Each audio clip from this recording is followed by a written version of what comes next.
بدقسمتی سے آج دنیا کی ہواؤں میں زہر گھل گیا ہے۔ یہ زہر ہے پریشانی ہی پریشانیاں، غم ہی غم، دکھ درد مصیبتیں آزمائشیں، آفات و بلیات بے چینی، خوف و دہشت اور منفی خیالات وغیرہ۔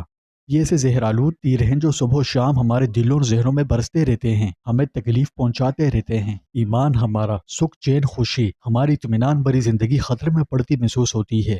لیکن سوال یہاں یہ پیدا ہوتا ہے کہ کیا ان سے بچنے کا کوئی ذریعہ نہیں؟ کیا ہمارے پاس کوئی ڈھال نہیں جو ان سے بچا سکے، ان سب کیا کہ حائل ہو سکے؟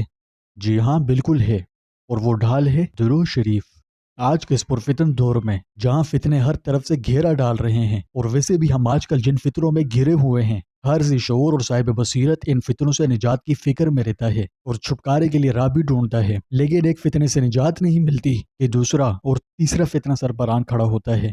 دراصل عہد نبوت سے جتنا زمانہ آگے ہوتا جائے گا، خیر اتنی ہی کم ہو جائے گی۔ حضرت عبداللہ بن مسعود رضی اللہ عنہ دور نبوت اور بعد کے زمانے کا فرق بیان کرتے ہوئے خلافت راشدہ کے دور میں یہ فرما رہے ہیں کہ دنیا کی مثال ایسی ہے جیسی وہ تالاب جس کا صاف اور نتھرا ہوا پانی پی لیا گیا ہو اور گدلا پانی باقی رہ گیا ہو۔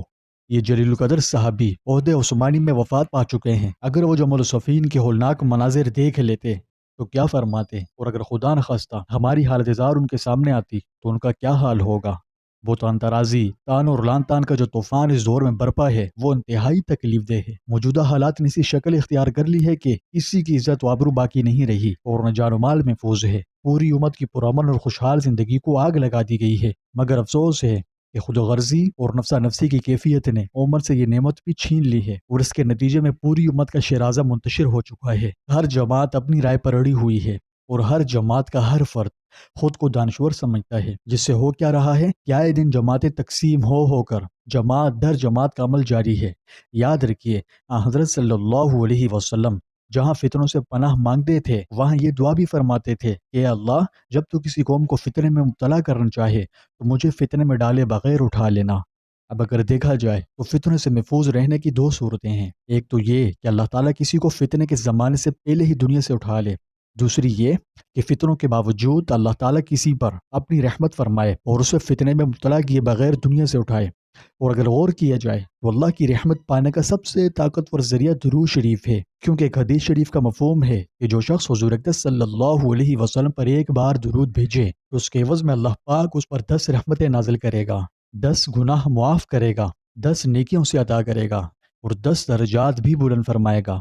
تو پس معلوم ہوا کہ درود شریف محض چند گنے چنے رسمی کلمات نہیں، بلکہ ہمارے ایمان کی سلامتی کے لیے ایک ناقابل شکست ڈھال ہے جو فتنوں سے حفاظت فراہم کرتی ہے، اور ایسا نور ہے جو ہمارے اندر اور باہر کے تمام اندھیروں کو بھگا دیتا ہے۔ لیکن یہ ڈھال کام کیسے کرتی ہے؟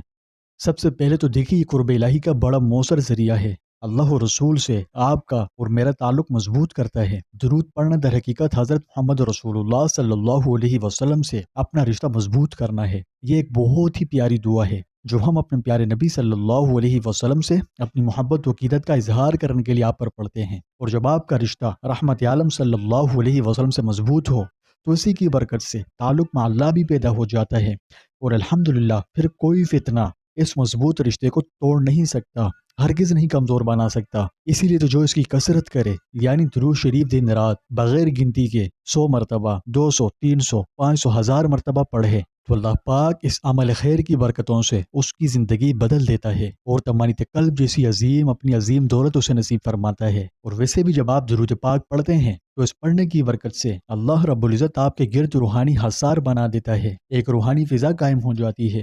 اور پھر اس انعام کے بعد کیا ہوتا ہے کہ یہ آپ کو الٹے سیدھے خیالات میں پڑنے، کسی کے بغض و کینے، حسد کرنے، نظر بد کا شکار ہونے اور ہر قسم کے انسانی و شیطانی شر سے امن نصیب ہوتا ہے۔ ہاں، آپ کہہ سکتے ہیں کہ یہ ایسے ہے جیسے آپ ایک محفوظ قلعے میں داخل ہو گئے ہوں۔ اور یہ بات یاد رکھیے کہ درود پاک کی برکتیں صرف بیرونی خطرات سے ہی نہیں بچاتی، بلکہ بیرونی حفاظت کے ساتھ ساتھ اندرونی حفاظت کا بھی سامان بن جاتی ہے۔ آپ سوچ سکتے ہیں کہ بیرونی خطرات تو سمجھ آتی ہے، لیکن یہ اندرونی خطرات کیا ہیں؟ تو دیکھیں، یہ اندر کے دشمنوں یعنی غم و غصے، حسرت، بے صبری اور ان جیسے دیگر برائیوں کو بھی شکست دیتی ہے، اور دل میں سکون ہی سکون اور رحمت الہی کے چراغ روشن کر دیتی ہے۔ تو پھر کیوں نہ میں اور آپ آج ہی اس ڈھال کو پانے کے لیے کثرت سے بہت زیادہ درود شریف پڑھنے کا پختہ عہد کریں۔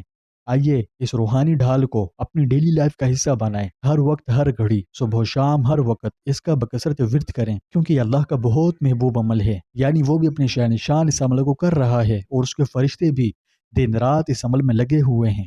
تو بس اگر آپ اس کی ہیبٹ بنا لیں تو یہ مبارک کلمات آپ کے ایمان کے قلعے کی فصیل اور دل کا سکون ہے۔ انتظار مت کیجیے، آج اسے اس روحانی ڈھال کو اٹھا لیجیے اور اپنے ایمان کو مضبوط کیجیے۔ انشاءاللہ یہ عمل آپ کی زندگی بدل دے گا، کیونکہ یہ وعدہ ہے نبی کریم صلی اللہ علیہ وسلم کا کہ جو شخص مجھ پر ایک بار درود بھیجتا ہے اللہ تعالیٰ اس پر 10 رحمتیں نازل فرماتے ہیں۔ تو اب بتائیں مجھے، کیا دنیا کی کوئی بھی ڈھال اس ڈھال سے بہتر ہو سکتی ہے؟ کامنٹ میں محبت کے ساتھ ایک بار درود لازمی لکھیں اور ویڈیو کو شیئر بھی کریں۔